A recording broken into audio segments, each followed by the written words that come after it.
A federal judge sentenced an African woman convicted of importing monkey meat into the United States to 3 years of probation.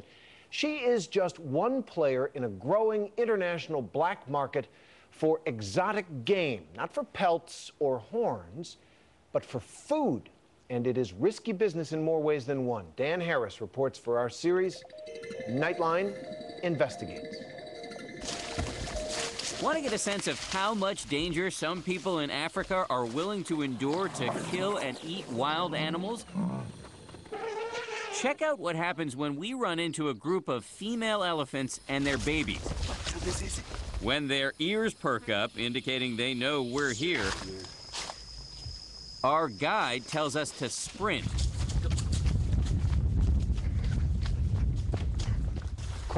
He turns, sees they're still following us, and takes off again. Oh, no. He said he wasn't scared for himself, he was scared for us. Thank you. Even though wild elephants are one of the most aggressive and feared animals in the jungle, poachers are out here risking their necks to hunt them. Andrea Turcalo sees it every day. Monica is right there with the pink trunk. Turcalo, who's originally from the Boston area, is a researcher for the Wildlife Conservation Society who has studied elephants here in the Central African Republic for 19 years. I think everybody knows that elephants are killed for their tusks. I did not know that they were killed for food. Oh, yeah. The way you describe it, it seems like an industry almost. It is very industrialized here because we have people coming in areas that were never exploited, and now there's, this abundance of game, and they just see it as this unending source of meat. Africans are literally eating away their natural heritage. Poaching has become the #1 threat to iconic, endangered animals like elephants. This is an elephant ear, gorillas, and monkeys.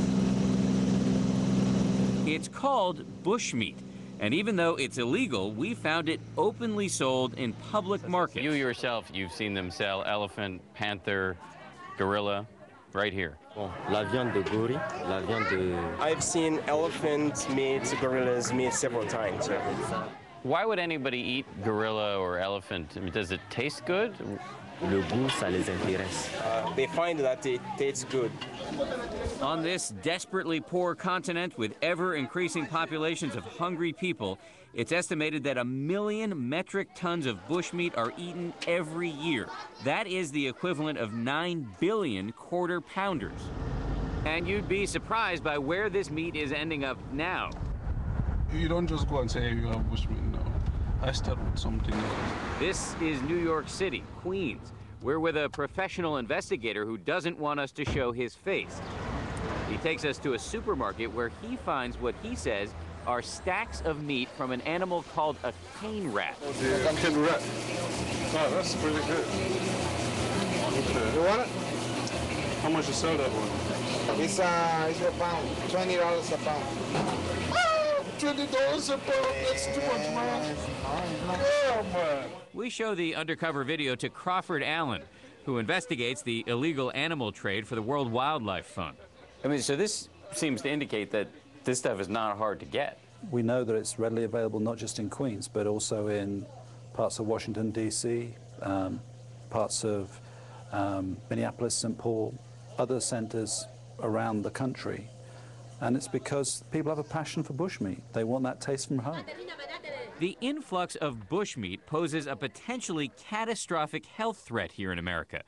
We know, particularly with primates, monkeys and apes, that they can carry diseases like Ebola, which is a very nasty, fatal virus. They can carry HIV, all sorts of different types of viruses, which can be fatal to humans as well.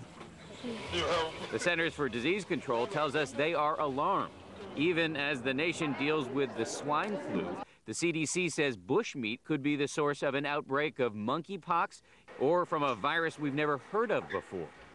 Just today, this African immigrant, a mother of 10 named Mamie Monet, was sentenced to 3 years probation for importing crates of monkey meat which she has said her community consumes to celebrate religious holidays.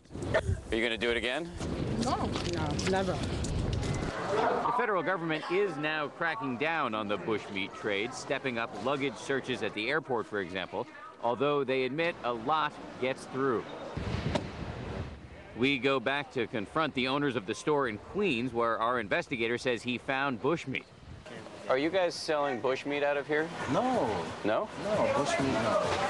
Fish, dried fish, snails, bushmeat. We had an investigator with a hidden camera come in here, and he found what he said was cane rat from Africa.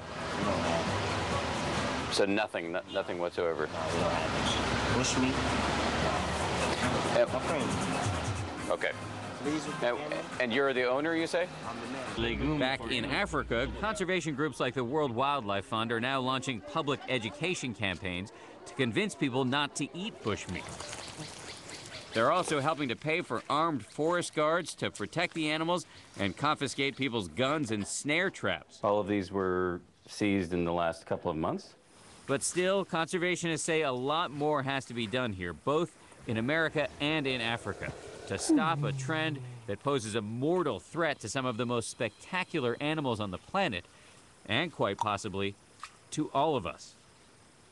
For Nightline, this is Dan Harris in the Central African Republic.